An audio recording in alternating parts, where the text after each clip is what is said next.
The morning of March 12, 2011, began like any other in the quiet, upscale suburb of Bethesda, Maryland. The sun rose over storefronts and cafes, spilling light on familiar sidewalks.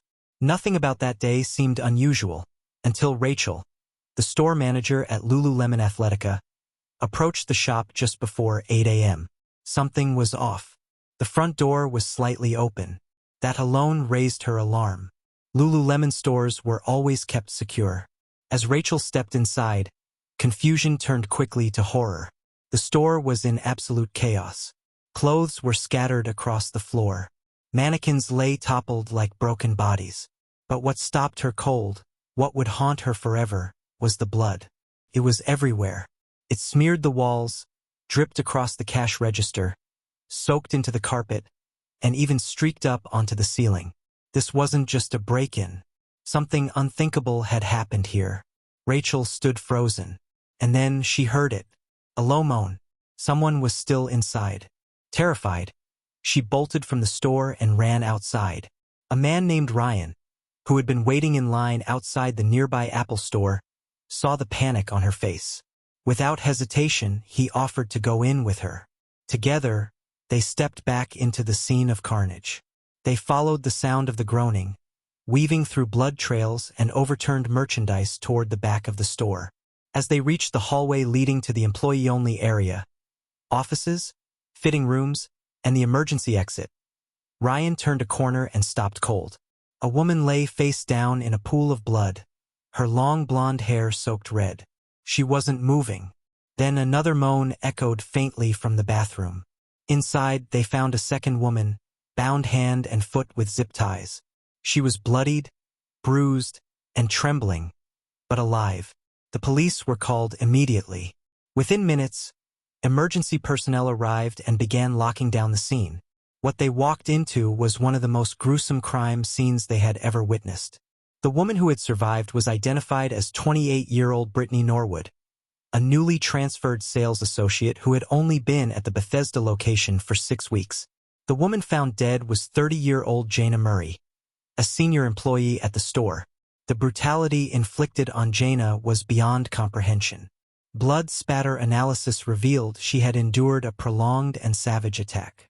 There were over 330 wounds on her body, more than half concentrated on her face and chest. Tools used in the assault were found scattered around the store. A wrench, a rope, a box cutter, a metal pole, a knife, even a hammer, likely pulled from a store maintenance kit. She had defensive wounds on her hands and arms, indicating a desperate fight for her life. Her final, fatal wound was a deep cut to the back of the neck, so severe it nearly severed her spinal cord.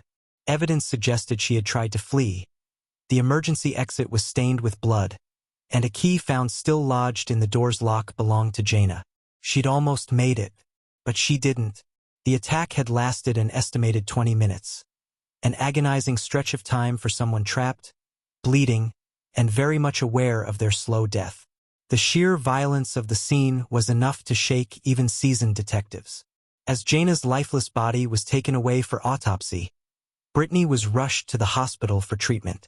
Her injuries appeared superficial scratches on her stomach, arms, and legs.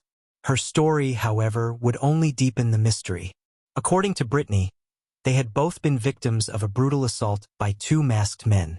But what investigators didn't yet know was that this story, so full of horror and heartbreak, was about to twist in a direction none of them could have imagined. Because while Brittany told detectives the attackers had fled, leaving her traumatized and bound, something in her story didn't quite add up. As Brittany Norwood lay in a hospital bed, swaddled in bandages and a dazed silence, the weight of the previous night's horror seemed to hang in the room like fog. Detectives knew they needed answers, and she was the only one who could provide them. Detective Deanna Mackey from the Montgomery County Police Department was assigned to interview her. Though Brittany appeared shaken, she was physically stable. Her injuries were minimal, mostly surface-level scratches, a few shallow cuts, and bruises that didn't require stitches. Despite being bound and bloodied when she was found, she had survived what was described as a vicious attack. When asked what had happened, Brittany described a terrifying picture. She told Detective Mackey that on the evening of March 11, 2011, she and Jayna had closed the store together around 9 p.m. As was routine, they locked up and went their separate ways. Jayna headed home in her car while Brittany walked to the nearby metro station. But as she reached the platform, she realized she had left her metro card inside the store. Panicked, she called another coworker to get Jayna's number, then reached out to Jayna herself. Brittany explained the situation, and though Jayna was already nearly home, she turned around to help her colleague. It was a small favor between coworkers, or so it seemed. Jayna returned and unlocked the front door at approximately 10:05 p.m., with Brittany trailing behind. That, Brittany claimed, was when the horror began. According to her, as soon as they stepped inside, two men dressed in black with ski masks and gloves burst through the doorway. They overpowered both women and dragged them toward the back of the store. The story became darker from there. Brittany said the men demanded cash, then grew violent. She said the smaller of the two men struck her, while the larger subdued Jayna. Their pants were allegedly torn, and both women were assaulted. Brittany said the attackers used racial slurs, laughed at their fear, and told her they knew where she lived. Information they supposedly found from utility bills in her purse. Jayna, Brittany said, screamed and cried during the ordeal, until her voice went silent. That was when Brittany realized Jayna had died. "She just stopped talking," she whispered to the detective. Brittany claimed the men then offered to spare her life, saying she was fun to mess with. Before leaving, they zip-tied her hands and ankles and dumped her in the bathroom, where she lay all night, wounded and terrified. To investigators, it sounded like a nightmare scenario. But the deeper they looked into Brittany's story, the more something felt off. Yes, she had bruises. Yes, she appeared rattled. But something about the scene didn't align with the chaos she described. Her wounds were strangely superficial, more like scratches than the kind of trauma a frenzied assault would inflict.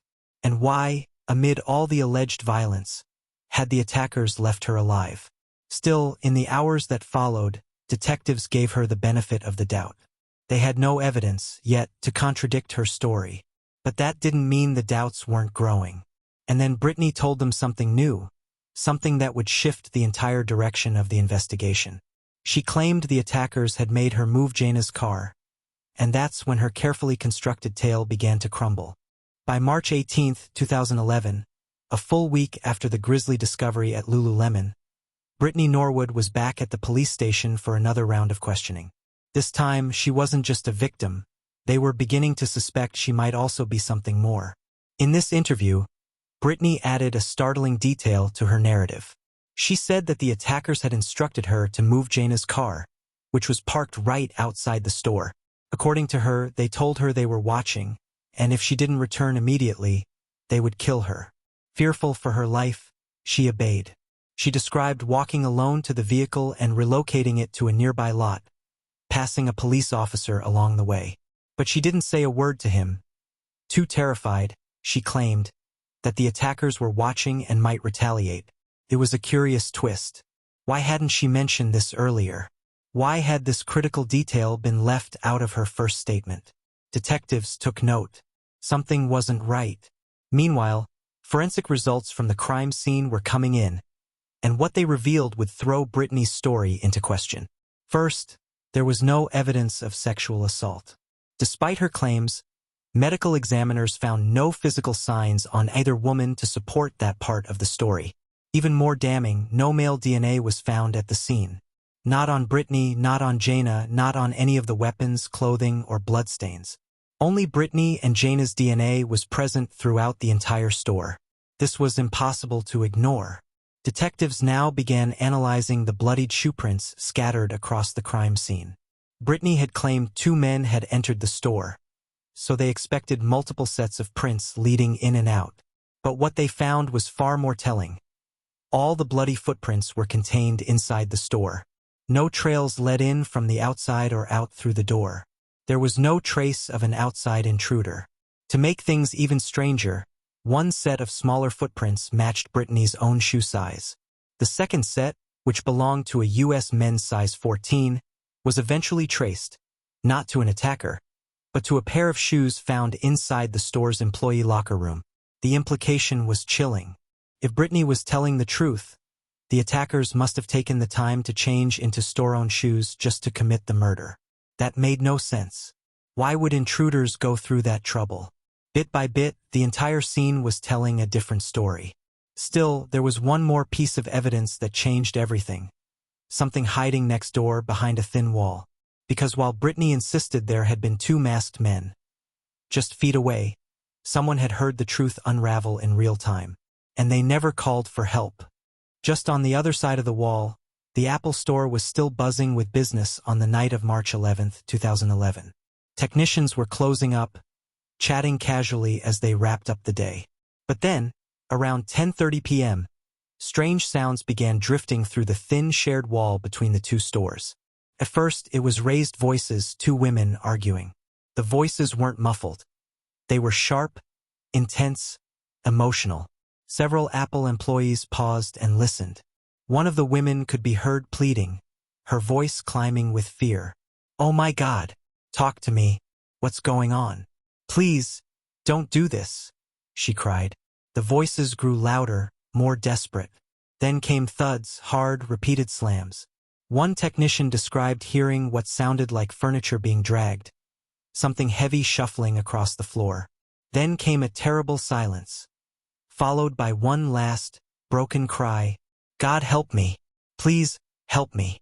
And then nothing. Despite hearing the argument, the violence, and the final plea for help, no one at the Apple Store called the police. No one checked. They assumed it was a personal dispute or workplace drama and decided not to get involved. The next morning, when Jayna's murder made the news, the truth hit them like a gut punch. That voice, that scream, that final, desperate plea. They had heard Jayna fighting for her life, and they had done nothing. It was a heartbreaking revelation for investigators, and a gut-wrenching one for Jayna's family. If even one person had picked up the phone, the outcome might have been different. But now all they had were regrets, and echoes of what they failed to stop. What struck detectives even harder was the absence of any male voices in the entire ordeal. Every Apple employee questioned gave the same answer. Two women were arguing, only women. No one heard a man. No shouts, no orders, no foreign footsteps. That detail alone cast serious doubt on Brittany's story. As these testimonies were documented, detectives returned to the core question. If there were no intruders, no male DNA, and no external footprints, who had really killed Jayna Murray? The focus narrowed, and all eyes turned back to Brittany Norwood, because the truth wasn't hiding in the shadows. It had been standing in plain sight, bound in zip ties, and spinning a web of lies. What began as a tale of survival was now unraveling thread by thread. As investigators dug deeper, Brittany Norwood's version of events grew more implausible by the hour. Her timeline didn't hold. Her injuries were too shallow. And now, witnesses from next door confirmed what detectives had started to suspect. There were no masked intruders. So why lie? The answer, it turned out, had roots not in one night, but in Brittany's past. A closer look into her background revealed a troubling pattern. In college, Brittany had developed a reputation for stealing. Friends and former roommates reported money, clothes, and makeup mysteriously disappearing whenever she was around. The problem escalated until it cost her a scholarship and got her expelled. One friend even described her as having sticky fingers she couldn't control. After leaving college, Brittany relocated to Maryland, trying to rebuild her life. She landed a job at a hotel, only to be fired again, this time for stealing. She dreamed of opening her own gym and using fitness to help others, but her past followed her like a shadow. By the time she started working at Lululemon in Bethesda, it was clear. Brittany had a lot to lose if she got caught stealing again. And that's where Jayna Murray came in. On the night of the murder, Lululemon employees had gone through a routine bag check after closing. This was company policy to prevent internal theft. Jayna, as the shift supervisor, had been responsible for checking Brittany's bag, and what she found raised serious concern. A pair of leggings, brand new, with the tag still attached. Jayna said nothing in the moment, but she did what any responsible employee would do. She called their manager. Brittany wasn't informed of this, but it's believed she suspected what was coming. What followed was not a random act of violence by strangers. It was a confrontation between two co-workers, one who had made a mistake and one who refused to look the other way. That decision would cost Jayna her life. Detectives theorized that Brittany lured Jayna back to the store under the pretense of retrieving her Metro card. But once inside, a heated conversation likely erupted. Brittany may have begged Jayna not to report her. Jayna, ethical, responsible, and professional, refused to compromise her integrity. What came next was a burst of rage. Using tools found inside the store's back room, Brittany allegedly struck Jayna over and over again. Wrenches, a hammer, a box cutter. Anything she could find, she used. The attack wasn't just violent. It was relentless. Jayna tried to run. Blood on the emergency exit and her key in the door confirmed that much. But she didn't make it. She fought. She screamed. She pleaded. But Brittany didn't stop. And then, in a cold, calculated move, Brittany began constructing a lie. A robbery gone wrong. She moved Jayna's car to confuse the timeline. She used a size 14 men's shoe from the back room to create fake footprints. She trashed the store. She zip-tied her own wrists and ankles. She inflicted shallow wounds on herself and staged the scene. Then she lay in wait. By the time Rachel and Ryan arrived the next morning, Brittany had played her part to perfection. A bound survivor in a pool of blood. But now that carefully crafted story was collapsing. And just as the truth surfaced, Brittany Norwood's mask was about to fall off completely, under the weight of undeniable evidence. Before they were names in a headline, they were two young women with ambition, drive, and promise. But beneath the surface, their lives couldn't have been more different. And understanding who they were offers chilling insight into how their worlds collided, with fatal consequences. Jayna Murray was a force of energy. Born in Wichita, Kansas on November 22, 1980, she grew up in a family that valued kindness, hard work, and adventure.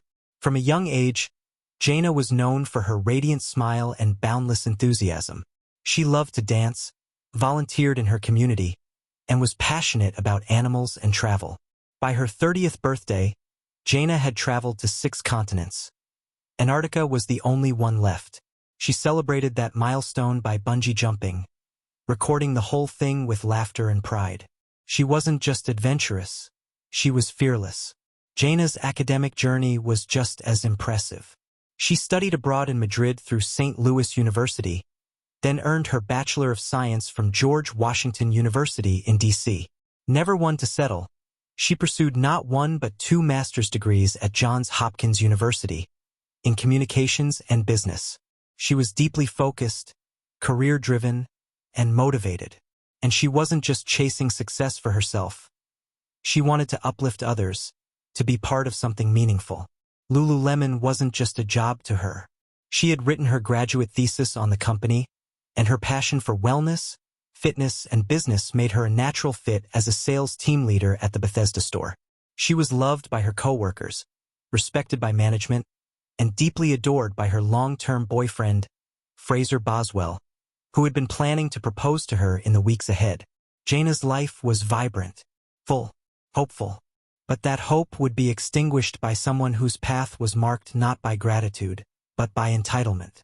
Brittany Norwood, at 28, had talent and charm, but a much darker pattern lay beneath the surface. Born and raised in a large family, Brittany had once shown promise as a competitive athlete.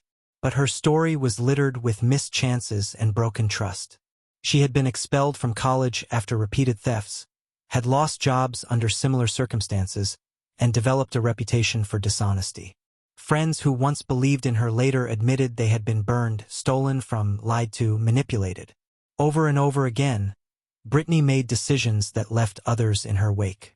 When she arrived at Lululemon's Georgetown store, she was charming and persuasive, but she was also on her last chance. A recent transfer to the Bethesda location gave her a fresh start. She wanted to open a gym to build something new, but she wasn't building her future honestly. When she slipped those leggings into her bag that night, she wasn't thinking about her history catching up to her. Jayna and Brittany weren't friends. They were co-workers, cordial, professional, and distant. But when Jayna saw that tag still attached to the leggings, her sense of integrity kicked in. She reported it, not to humiliate, not to punish, but because it was the right thing to do. Brittany saw something else. She saw the walls closing in. And in that moment, as two very different women stood face to face under fluorescent lights in the quiet of a closed store, everything fell apart. And while Jayna never lived to see justice, the next chapter would bring Brittany to a courtroom, and the brutal truth into the light. By March 18, 2011, just 7 days after the murder, police arrested Brittany Norwood for the brutal killing of Jayna Murray. The evidence was overwhelming. Her carefully constructed tale had collapsed under the weight of forensic truth and eyewitness accounts. Now, her fate would rest in the hands of a jury, and the world would finally hear the full story of what happened inside that Lululemon store. The trial began in October 2011, in a courtroom filled with reporters, community members, and a grieving family desperate for closure. At the center sat Brittany Norwood, no longer bound or bloodied, but composed, quiet, and facing a charge of first-degree murder. Prosecutor John McCarthy made no effort to soften his words. He painted Brittany as cold, calculating, and dangerously intelligent. This wasn't a moment of rage, he argued. This was premeditated murder, disguised as a robbery to hide the truth. Brittany didn't want to be caught stealing, and to keep that secret, she was willing to butcher a coworker. He laid out the facts with brutal precision. The fake footprints, the staged injuries, the lack of male DNA, the shifting story, the motive, the aftermath. Every step was part of a cover-up meant to mislead, manipulate, and misdirect investigators. And then there was the violence. Jayna Murray's autopsy had revealed over 330 wounds, inflicted with at least 5 different weapons. A hammer, a wrench, a rope, a box cutter, a knife. The sheer savagery left no doubt that this wasn't impulsive. It was relentless. The defense team, meanwhile, did not deny that Brittany had killed Jayna. Their strategy was to shift the narrative. They claimed it wasn't planned. They argued that Brittany snapped, overwhelmed by emotion after being confronted. That it was a second-degree murder, not a premeditated one. But the evidence told a different story. Why, the prosecution asked, would someone who snapped take the time to tie themselves up, move a car, plant fake footprints, lie to detectives, and create an elaborate fictional crime scene? There was no moment of regret, no plea for help, no sign of confusion. Brittany had tried to outsmart the system, and it had worked, briefly. The jury didn't need long. After only 1 hour of deliberation, they returned a unanimous verdict: guilty of first-degree murder. At sentencing, Judge Robert Greenberg didn't hold back. He described Brittany's actions as cold-blooded, calculated, deliberate, and malicious. He spoke directly to her in court, calling her behavior terrifying. And then, he handed down the maximum sentence allowed under Maryland law: life in prison without the possibility of parole. There would be no second chance, no early release, no opportunity to rewrite the story. Brittany Norwood would die behind bars. The Murray family, though still shattered, found some peace. Jayna's parents, David and Phyllis, and her brother Hugh, had sat through every day of the trial. They heard the lies, saw the photos, and endured the retelling of their daughter's final moments. The sentence wouldn't bring her back, but it meant accountability had been served. And yet, as Judge Greenberg pointed out, this tragedy didn't only reveal the cruelty of one person. It exposed something darker in all of us. Because in the next room, people heard Jayna's cries and did nothing. But even with justice served, one final question still lingers. What if someone had listened? What if help had come sooner? Would Jayna still be alive? For David and Phyllis Murray, their world had been irrevocably shattered. Their vibrant daughter, so full of life, so determined, so kind, was gone. No sentence could erase the memories of what she endured. No punishment could bring her back. Yet through the agony, the Mauys made a conscious choice. They would not let Jayna be remembered by her final moments. Instead, they chose to remember her life. They created a Facebook memorial page, not filled with sorrow, but with laughter, color, and celebration. It became a space where friends and strangers alike shared stories, posted photos, and spoke of Jayna's courage, her kindness, her sense of adventure. She wasn't defined by the crime, but by the way she lived. Jayna had always encouraged others to push boundaries, to try something new, to take a leap, even if it scared them. The page urged visitors to honor Jayna by doing something bold. Take a dance class, volunteer, travel to a place you've never been, or face a fear. To live with intention, energy, and joy, just as she had. Her boyfriend, Fraser Boswell, who had been planning to propose, said he often imagined the life they could have had, the future that was stolen. But in every memory, Jayna remained a source of strength. She was, as he put it, the brightest light in any room. The tragedy also left a mark on the community of Bethesda, Maryland.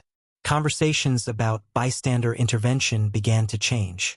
The haunting truth that employees at the Apple store heard Jayna pleading for help, yet stayed silent, became a national wake-up call. No one wanted to admit it, but it was clear. Silence can be deadly. That silence is now part of Jayna's story, not to blame, but to teach. To remind us that doing nothing can be as dangerous as doing harm. That we all have a responsibility to speak up when something sounds wrong. To act even when it's uncomfortable. Especially then. In the years since the trial, Brittany Norwood has exhausted her appeals. She remains incarcerated at the Maryland Correctional Institution for Women in Jessup. She rarely speaks publicly, perhaps because there's nothing left to say. But Jayna's voice, silenced in violence, echoes louder than ever. Not in screams, not in headlines, but in the lives she touched. The lives inspired by her courage. The people who, because of her, chose to live boldly, kindly, and without fear. She didn't just leave a memory. She left a legacy. Thank you for watching. Every victim deserves their story told. If you found this story shocking and heartbreaking, subscribe to Crime Uncovered and help keep their memory alive. What do you think about Jayna's murder? Leave your thoughts in the comments. Until next time, keep questioning everything.